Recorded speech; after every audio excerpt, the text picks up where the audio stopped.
하나님 말씀 누가복음 17장 11절에서 19절까지 말씀 제가 봉독합니다.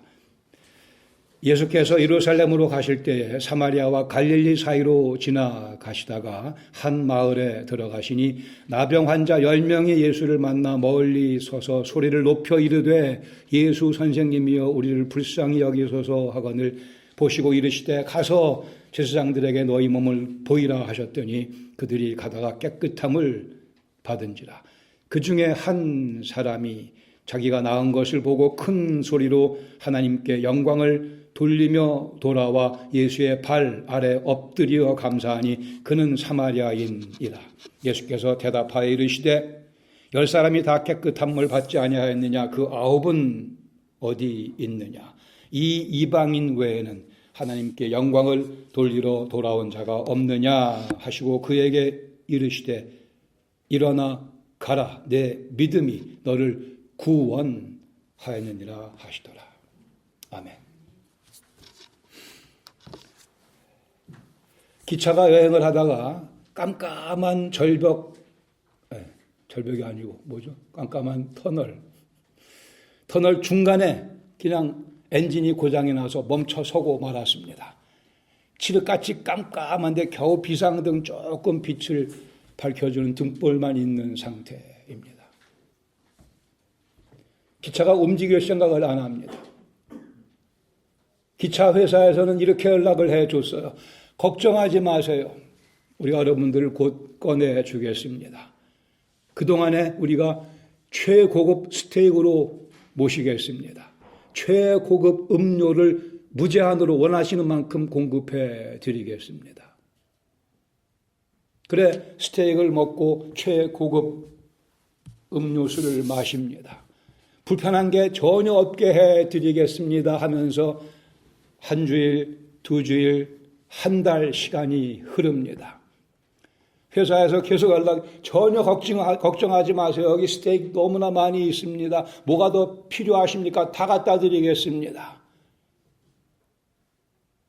그리고 한 달, 2달, 6개월이 지난다면 어떻겠습니까? 놀랍게도 그래 여기서 계속 먹고 마시는 사람들이 있습니다.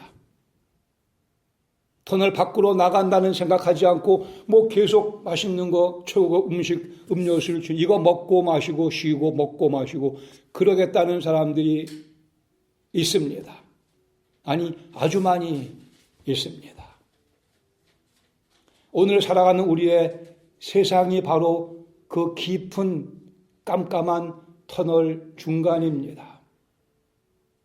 우리에게 필요한 것은 이 터널을 빠져나가는 것입니다. 이 죽음의 세상에서 벗어나 하나님의 아들, 사랑하는 하나님의 아들 그리스도 예수의 왕국에 들어가서 이 땅에 살아가는 것인데 많은 분들이 그 스테이크와 그 음료수에 그냥 매료가 되어 터널 빠져나오기를 거부합니다.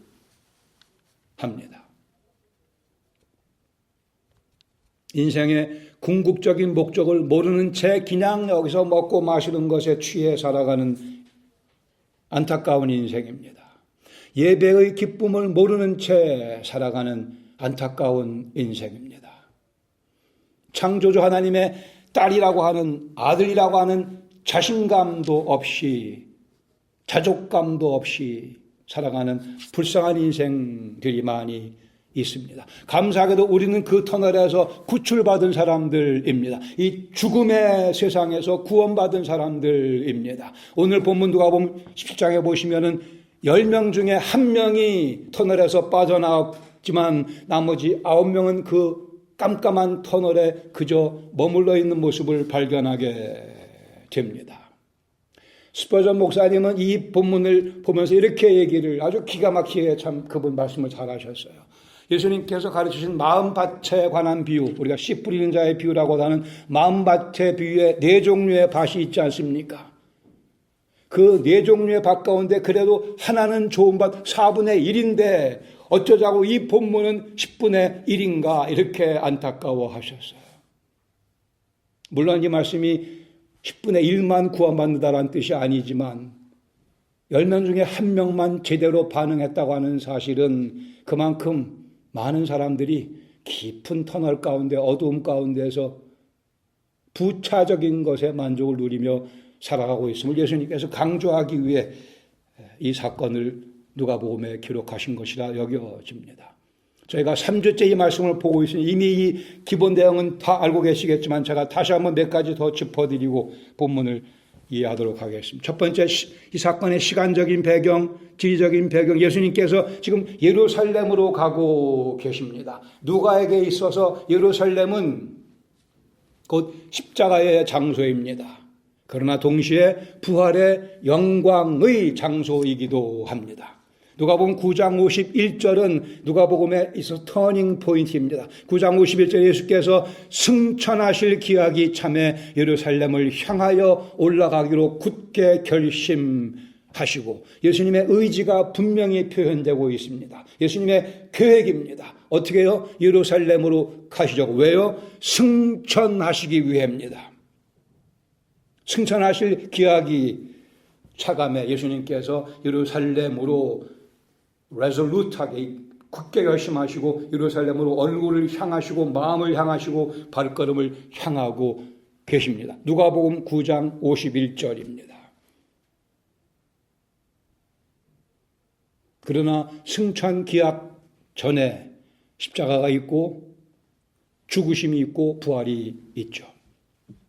여기 누가는 예수께서 예루살렘으로 가실 때에 지금 우리가 17장이죠. 9장, 17장 예루살렘으로 가고 계십니다. 당신의 십자가를 염두에도 가시는 과정 속에 이 10명의 나병 환자들의 호소하는 소리를 들으십니다. 아마 주님께서 의도적으로 이들을 향해 접근하신 것이라 여겨집니다. 왜요? 이 10명에게 육신의 나병뿐이 아니고 영혼의 나병까지 고쳐주시기 위해 나병 환자들의 멋진 믿음의 호소가 있습니다. 13, 14절에 그러나 그 믿음의 호소는 육신의 병을 낫고 싶어하는 간절한 믿음의 표현이었습니다. 주님께서 그 믿음을 받아주십니다. 그 호소를 받아주시고 명령하십니다. 너희 병이 날 거니까 염려하지 말고 제사장을 향하여 너희 발걸음을 옮기라고 믿음을 요구하시며 결국은 그들은 15절, 16절에 가다가 병이 낫게 되고 15절에 또 하나의 터닝 포인트가 나타나죠. 그 중에 한 명이 10명 중에 한 명이 10분의 1이 자기가 나은 것을 보고 영적 각성을 하게 됩니다. 아, 이게 무슨 일인가? 과연 하나님의 자비와 긍휼이 내 삶을 방문하셨구나. 그리고 예수님이 메시아이신 것을 알았기에 그는 제사장을 향해 가던 발걸음을 돌려서 참 대제사장이신 예수님께로 찾아옵니다. 멀리 서서 외치던 이 사람 이제는 예수님 앞에와 발 앞에 무릎을 꿇고 엎드리며 경배하며 감사의 찬양의 제사를 예배를 올려드립니다. 예수님께서 그에게 말씀하십니다. 여 사람이 다 깨끗한 받지 아니하였느냐? 9은 어디 있느냐? 이 이방인 외에는, 이 사마리아인 외에는 하나님께 영광을 돌리러 돌아온 자가 없느냐 하시고 19절에 이 본문의 가장 핵심적인 말씀을 선포하십니다. 예수님께서 이 돌아온 한 사마리아인에게 10분의 1에게 말씀하기를 내 믿음이 너를 구원하였다고 말씀하십니다. 여기 예수님께서 주고 싶어 하셨던 그 참된 선물이 이 사마리아인에게 전달되고 있습니다. 예수님은 안타까워하시며 이 가장 귀한 선물을 받지 못한 그 9은 어디 있느냐고 질문하신 것입니다. 오늘 2개 정도의 교훈을 나누게. 첫 번째는 교인과 그리스도인을 구별합시다. 우리의 언어 표현 가운데 교인과 그리스도인이라는 표현을 구별하셔야만 됩니다. 저는 의도적으로 교인이라는 표현을 안 쓰기 위해 애를 많이 씁니다. 가끔 실수로 쓸지 모르겠으나 이 말씀은 하나님 말씀을 근거로 명쾌하게 마음속에 각인시키셔야 됩니다. 9과 하나가 다르듯이 소위 교인과 그리스도인은 다릅니다. 전혀 다릅니다. 9과 한 명이 다르듯이 유사해 보이긴 하지만 결정적인 차이가 있습니다. 정말 여러분 중요한 것은 성경에는요. 교인이라는 표현이 없습니다. 성경에는 교인이라는 표현이 없어요. 어쩌자고 자꾸 이 표현을 쓰는지 저는 정말 이해할 수가 없어요. 많은 오해를 가져오기 때문에 그렇습니다. 이 교인이라는 표현이 우리 한글 번역에 교인이라는 표현이 딱 한 번 등장하긴 합니다. 마태복음 23장에 보시면 15절에 화 있을진저 외식하는 서기관들과 바리새인들이여 너희는 교인 한 사람을 얻기 위하여 여기 교인으로 번역된 표현 영어 성경은 모두가 다 a single convert 유대교로 개종한 사람이라는 의미로 다 번역을 하고 실상 원어를 영어로 음역하면 proselyte입니다. 개종자라는 표현이에요. 이거를 교인으로 유대교인이죠. 굳이 말하면. 이 표현밖에 성경에는 교인이라는 표현이 없고 그러기에 성경에서는 예수 믿는 사람을 교인이라고 부르는 경우가 한 번도 없습니다. 그러니까 저는 교인이 아니에요. 교인이 되기 싫어요. 여러분은 교인이 아닙니다. 교인 되기 싫어하셔야 돼요. 우리에게는 더 좋은 아름다운 찬란한 이름이 있고 그 이름은 그리스도인이라고 하는 이름입니다. 성경 곳곳에서 사도 바울은 예수 믿는 사람들을 성도, 성자, 성녀 이렇게 부르죠. 원어로 말씀드릴게요. 하기오스입니다. 하기오스. 하기오이 성도, 성자들. 우리는 다 성자라고 불리고 있고 교인이라고 사도 바울은 우리를 부른 적이 한 번도 없습니다. 그러니까 그 표현을 안 쓰려고 하는 거예요.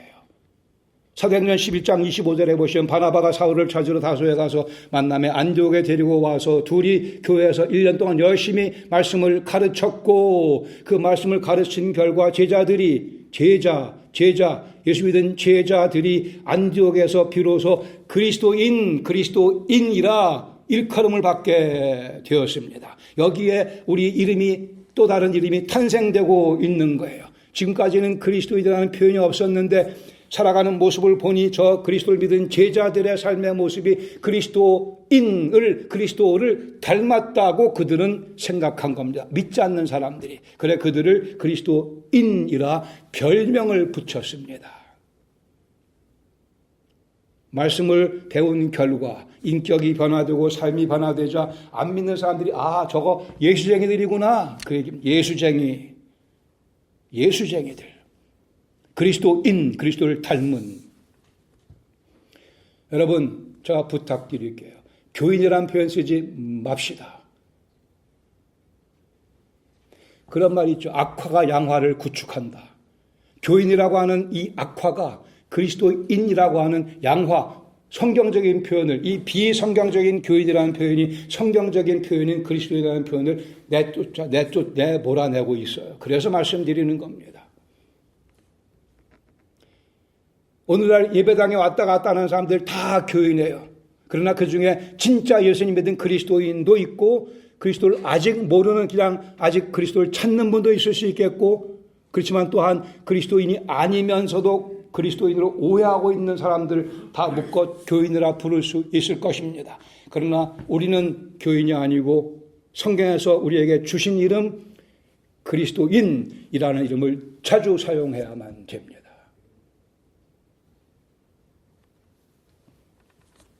아니 생각해보세요. 그리스도인이 뭐예요? 그 그리스도인 우리 한글은 다섯 글자인데 땅땅 5개죠. 네. 그 중에 4개는 뭐예요? 그리스도 아니에요. 그리스도인. 우리 이름 속에 뭐가 포함되어 있어요? 그리스도라는 이름이 포함되어 있어요. 가장 영광스러운 이름, 가장 찬란한 아름다운 이름 그리스도가 우리 별명 속에 포함되어 있는데 이 별명을 자꾸 써야죠. 가끔 죄송한 게 아니고 좀 열받친다고 그러면 안 되죠. 설교자가. 바치는 거 어떻게 하겠어요. 가끔 그리스도인이라는 표현이 창피해서 교인으로 대체하는 사람이 있으면 정말 창피한 사람입니다. 열받아야 돼 마땅한 거 아니겠어요. 그리스도인이라는 표현을 쓰기가 창피해서 교인으로 대체하려고 든다. 뭐 기독교인이라고 이렇게 No. 그러는 거 아니에요. 그러는 거 아닙니다. 나는 그리스도인이다. 난 예수쟁이다. 어쩔래? 이렇게 나가셔야죠. 어쩔래는 빼고. 나는 그리스도인이다. We are Christians. Christians. Christ. 그다음에 I-A-N 아니에요. Christian. 헬라어도 딱 똑같이 그렇게 되어 있습니다. 교인과 그리스도인은 다릅니다. 이 교인이라는 표현을 자꾸 쓰다 보면 복음이 희석되기 때문에 그러는 거예요. 뭐가 부끄럽다는 거예요? 뭐가 가릴 게, 뭐가 숨기고 싶은 게 있다는 겁니까? 나는 그리스도인이다. 예수쟁이다. 이러한 교인이라는 표현을 좋아하는 사람들 가운데 실상 아직 종교 생활에 머무르는 사람들이 있을 가능성이 아주 많습니다. 예수님의 선언, 내 믿음이 너를 구원하였다. 그 예수님의 선포를 듣지 못했기 때문에, 나에게 직접 하시는 그 말씀을 들은 경험이 없기 때문에 그냥 교인으로 남아있는 거예요. 예배당 왔다 갔다 합니다. 예배에도 참석합니다. 뭐 헌금도 많이 하고 봉사도 하고 심지어 전도지 들고 나가서 전도지도 돌리지만, 그러나 그 속에 내 죄를 위해 예수님 돌아가신 사실이 명쾌하지 않은 분들, 그냥 두리뭉실 넘어가는 분들, 나 같은 죄인 살리신 주 은혜 고마워, 이 노래가 안 나오는 분들도 있다라는 얘기예요. 그분들에게 우리가 복음을 전해야 되고 그분들을 섬겨야 됩니다. 제 말씀의 포인트는 그런 사람들이 이 교인이라는 표현 가운데 오늘날의 용법 가운데 포함되어 있으니까 우리가 참 그리스도인들이 표현을 정확하게 해야 될 필요가 있다고 하는 사실입니다. 오늘날의 많은 교인들이요, 여기 있는 9과 비슷합니다. 하나님의 은혜를 받았어요. 건강도 누리고 있고 많은 것도 누리고 있고 지위도 누리고 다 하나님의 은혜 아니겠어요. 그런데 결정적인 내 믿음이 너를 구원했다고 하는 예수님의 그 음성은 듣지 못한 채 9사람 같이 살아가는 사람들이 많이 있습니다. 그분들은 실상은 뭐 교회 다닌다고 할지 모르겠으나 그들의 생각 속에는 내가 내 인생의 아직도 선장입니다. 아직도 내가 내 운명의 주인이라는 생각을 갖고 있어요. 하나님은, 예수님은 나를 도와주는 존재일 뿐입니다. 그들의 기도라고 하는 것은 내가 원하는 것을 얻어내는 수단과 도구에 지나지 않아요. 그러나 그리스도인은, 참 그리스도인은, 또는 그리스도 예수의 제자는, 또는 성도는 내 믿음이 너를 구원했다는 예수님 음성을 명쾌하게 들은 사람들이에요. 그게 그 인생의 가장 소중한 뉴스, 선물입니다. 내가 죄인인 것을 철저하게 인정하고 빈손 들고 앞에가 십자가를 붙든 경험이 있는 사람들, 그리스도 예수의 부활의 영광이 나에게 말로 다할 수 없는 기쁨으로 마구 물밀듯 밀려오는 영혼들이 그리스도인입니다. 그러기에 그리스도의 죽으심을 생각하면 감사가 나오고 눈물이 나오고, 그리스도의 부활의 영광을 생각하면 기쁨이고, 내 능력으로 그 부활의 능력이 다가오는 것을 경험하는 사람들이 그리스도인입니다. 이제 그 그리스도인에게는 하나님께서 인생의 주인이시고, 기도란 내 욕심을 채우는 도구가 아니고 하나님의 뜻을 배워가는 과정입니다.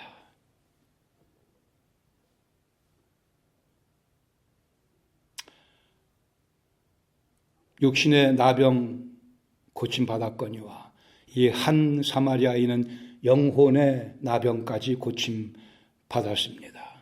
이건 천양지차입니다. 생명과 죽음에 관한 이슈입니다. 터널 속에, 죽음의 터널 속에 계속 머물러 있을 것인가, 거기서 스테이크나 먹고 살 것인가, 아니면 터널에서 빠져나와 신선한 은혜의 공기를 마시며 찬란한 태양빛을 즐기며 여호와를 찬양하며 살아갈 것인가의 문제입니다. 우리는 다 예수님 믿고 구원받은 것으로 저는 압니다. 감사하죠. 그러기에 우리의 이 자랑스러운 그리스도인이라는 표현 명함판에 크게 새겨야 할 필요가 있을 것입니다. 교인이라는 표현 앞으로 사용하신 분 적발될 시 어떻게 할까요? 벌금을 제가 때려서 선교 헌금으로 다 쓰도록 하겠습니다. 교인이라는 표현이 위험한 것은 이 복음의 본질을 흐리기 때문에 그래요. 사탄이 좋아하는 일입니다. 그러기에 우리가 생각을 명쾌하게 하고 우리 표현도 정제해야 한다고 믿습니다. 교인 쓰지 마시고 그리스도인이라는 표현을 믿는 사람을 지칭할 때는 그 표현을 쓰는 것이 옳겠죠. 다시 한번 그리스도인이라는 표현이 어떤 사람들에게는 창피한 표현이 돼요. 정말 창피한 일입니다. 참된 그리스도인에게는 그리스도인이라는 표현이 얼마나 감사한 표현인지요. 얼마나 자랑스러운 표현인지요. 다시요, 그리스도인이기 때문에 그렇습니다. 그리스도라는 찬란한 이름이 거기에 포함되어 있기에 그리스도인이라는 표현 우리의 자랑이며 우리의 영광입니다. 할렐루야. 저는 그리스도인입니다. 여러분들도 다 그리스도인이시기를 바랍니다. 두 번째, 그리스도인은 세상의 근심을 뛰어넘어 찬양과 감사와 평강이 넘쳐납니다. 교인이라 불리는 사람들은 그 관심사가 예수 그리스도께 집중되어 있지 못합니다. 그러니까 아직 교인으로 남아있는 거죠. 아직 그리스도인이 못된 거죠. 예수님에 관해 아예 관심이 없는 건 아니에요. 하나님에 대해 아예 관심이 없는 건 아닙니다. 나병 고쳐준다는데, 물질 많이 준다는데, 비즈니스 성공하게 해준다는데, 우리 아들, 딸들 좋은 대학 가고 잘 살게 해준다는데 하나님에 대한 관심이 없을 수가 있겠어요? 9명의 모습입니다. 9명의 모습의 수준에 남아있는 사람들. 한 사마리아인과는 다른, 이러한 사람들은 세상 믿지 않는 사람들과의 가치관에 있어서 믿지 않는 사람과 차이가 없습니다. 그들이 추구하는 거 교회 다니면서 똑같이 추구합니다. 그들이 좋아하는 거 교회 다닌다고 하면 똑같이 좋아합니다. 거기에 하나님 이름을 걸어놓고 하나님이 준다니까. 예수 그리스도의 보혈이 별 중요한 게 아니에요. 노래는 부르기도 하죠, 가끔. 주의 보혈 능력이 있도다. 근데 별 감동이 없어요. 그리고 실제로 그 보혈에 씻음받지 못한 사람들이 예배당 안에 많이 있습니다. 괜찮아요. 많이 있어야죠. 복음을 들어야 되니까. 그러나 그런 분들의 경우는 세상의 근심에 끝이 없습니다. 아무리 예배를 드리고 기도를 해본들 이 속에 자기를 괴롭히는, 자기를 걱정 가게 만드는 세상 걱정 근심거리에서부터 자유함을 얻을 수가 없어요. 제가 생각해 봤습니다. 이 9명 병남을 경험하고 제사장에게 갔잖아요. 제사장이 너 병 났어. 이제 집으로 가서 가족들과 좋은 시간 가져. 가족들과 삽니다. 전에 하던 일을 또 계속해서 합니다. 그러나 내가 또 죄지면 다시 나병 걸리면 어떡하지? 그 끔찍한 나병 환자로서의 경험을 이미 해봤기 때문에 내가 또 나병 걸리면 어떡하지? 이 9명은 그 걱정, 근심에서 자유로울 수가 없습니다. 그러나 이 한 사마리아인, 나병이 났지만 예수님이 메시아이시구나, 예수님이 정말 나의 주님이시구나, 주인이시구나 알고 돌아와 경배하며 찬양했던 그 한 사마리아인은 나병 또 걸리면 어떡하지? 겁나겠어요? 안 나겠어요? 겁이 조금 나겠지만 그러나 전에 해봤잖아요. 내가 나병 걸렸는데 예수님이 고쳐주셨고 그분은, 그 사마리아인은 예수님 무릎 앞에 꿇었거니와 지금도 예수님 무릎 앞에 꿇고 살아가고 있기에 또 나병 걸리면 할 수 없지. 그러나 주님께서 나를 고쳐주신 예수님께서 알고 계시니까 I will be fine. 나는 괜찮아. 그분께 맡겨 드릴 거야. 또 필요하면 또 가서 여쭈면 주님 뜻이면 다시 나를 낫게 해 주시겠지. 이게 교인의 자리에 머물고 있는 사람들과 또는 예수님 안 믿는 사람들과, 아니 교인의 자리에 있는 사람이 그 사람들이죠. 이미 하나님의 은혜를 꽤 적나라하게 경험했으니까. 그리고 참 그리스도를 아는 사람들과의 차이입니다. 우리가 뭐 세상에 근심 걱정거리 될 만한 게 없다는 얘기 아니에요. 있죠. 그러나 그렇지만 예수님 이미 나를 만져주지 않으셨습니까? 이미 터널에서 꺼내주지 않으셨습니까?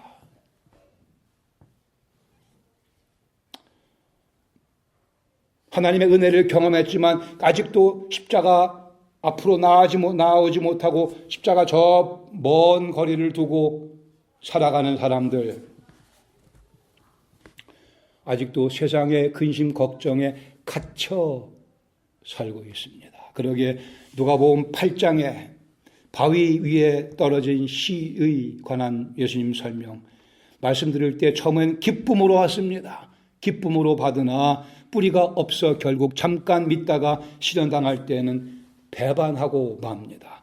또 가시떨기에 떨어졌다는 시 말씀을 들은 자지만 지내는 중 이생의 염려와 재물과 향락의 기운이 막혀 온전히 결실치 못하는 사람이라고.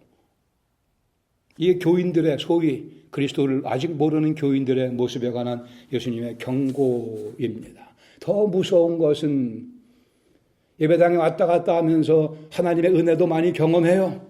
그러나 그리스도를 모르는 상태에 계속 머물다 보면 결국은 그리스도로부터 멀어지고 맙니다. 누가복음 11장에 예수님께서 이것을 악한 귀신 7을 더 데리고 귀신이 들어온 것에 비유하십니다. 귀신 내쫓았더니만 나갔다가 귀신이 갈 데가 없으니까 보니까 자기가 있던 집이 깨끗하게 청소됐으니까 7 귀신을, 더 악한 귀신 7을 데리고 들어와 그 속에 들어오는 그러한 아주 안타까운 모습으로 주님께서 비유적으로 설명하십니다. 실망합니다. 육신의 나병이 낫지 않으면 실망해 버리고 예수님 등지고 떠나가 버립니다. 우리는 여기 한 사마리아인의 믿음을 배워야 합니다. 또 나병 걸리면 어떻게 한다고요? 주님께서 아시는 걸. 어련히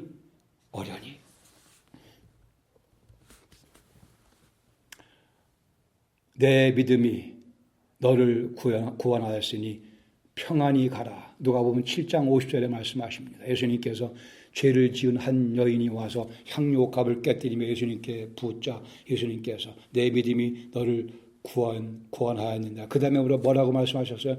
평안히 가라. 이 표현은 복음서 곳곳에서 발견됩니다. 평안히 가라. 부활하신 예수님께서 누가복음 24장 36절에 제자를 찾아와서 뭐라고 말씀하세요? 너희에게 평강이 있을지어다. 이 한 사마리아인만 주님께서 주시는 이 평강을 경험했습니다. 그러기에 혹시 또 나병 걸려도 괜찮아요. 이 영혼은 주님의 평강 속에 쭉 살아갑니다.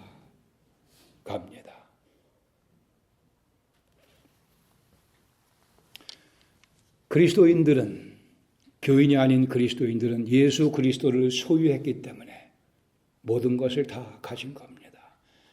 그리스도인은, 예수 그리스도께 소유된 바 되었기 때문에 내 것이 없습니다. 나병도 주님 거예요. 나병 내가 걸려 고생한다고요? 주님께서 아십니다. 주님께서 같이 고생하고 계세요. 굳이 고생이라 한다면 주께서 알고 계십니다. 주님은 손해보는 일은 절대 하지 않으십니다. 우리에게 나병이 와도 주님께서 알고 계시기에 주님께서 해결해 주실 겁니다. 내 방법대로는 아닐지라도 주님의 완벽하신 최선의 방법으로. 한 신학자가 말씀하기를 이 한 사마리아인은 와야 할 곳으로 왔다. 이 사마리아인은 와야 될 분께로 왔습니다. 감사하게도 우리 하나님의 은혜로 우리가 가야 될 그분께로 우리는 발걸음을 옮겼습니다.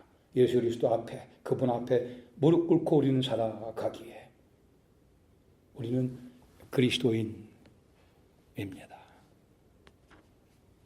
기도하시겠습니다. 우리 그리스도인이지 않습니까? 사람이니까 흔들릴 수 있고 뒤뚱거릴 수 있고 말도 다 할 수 없는 인생의 광풍 속에 어려움도 겪지만 우리의 위치는 우리가 와야 될 분께로 와 있기에, 그분 앞에 있기에, 그분 안에 속에 있기에 괜찮습니다.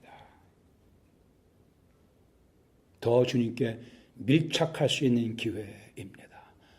우리 주위에 교인으로만 살아가는 분들 많이 있습니다. 우리 절대 교만해서 안 됩니다. 그러나 참 사랑을 가지고 겸손하게 그분들을 우리가 섬겨야 합니다. 9명이 아닌 1명이 될 수 있도록 주님께서 정말 주고 싶어 하시는 선물이 무엇인지 우리가 우리의 변화된 인격과 삶을 통해, 여기에 어려움이 있습니다. 인격과 삶을 통해 설명해 줘야죠.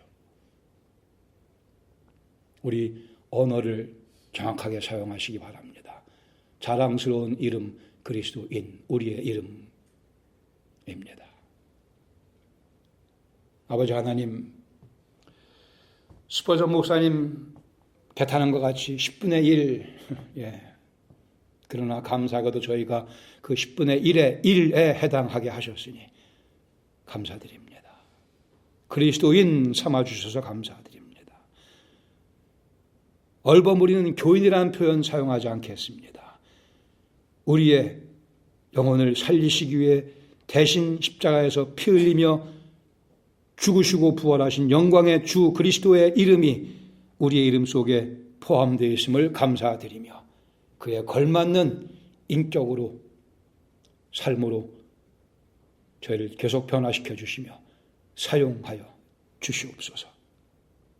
이제는 우리 주 예수 그리스도의 은혜와 아버지 하나님의 그 크신 사랑하심과 성령님의 말씀을 깨닫게 하시며 말씀에 순종할 수 있도록 이끄시는 감동 감화하심이 오늘도 그리스도인으로 주 앞에 나와 감사와 찬양을 올려드리며 또 한 주간 그리스도인으로 힘있게 살아가기 원하여 주의 도우심을 구하는 주의 사랑하는 백성들 심령 가정 위에, 저희 교회 위에 영광의 주님 만나 뵙는 그 순간까지 늘 함께해 주시길 예수 그리스도의 이름으로 축원합니다. 아멘.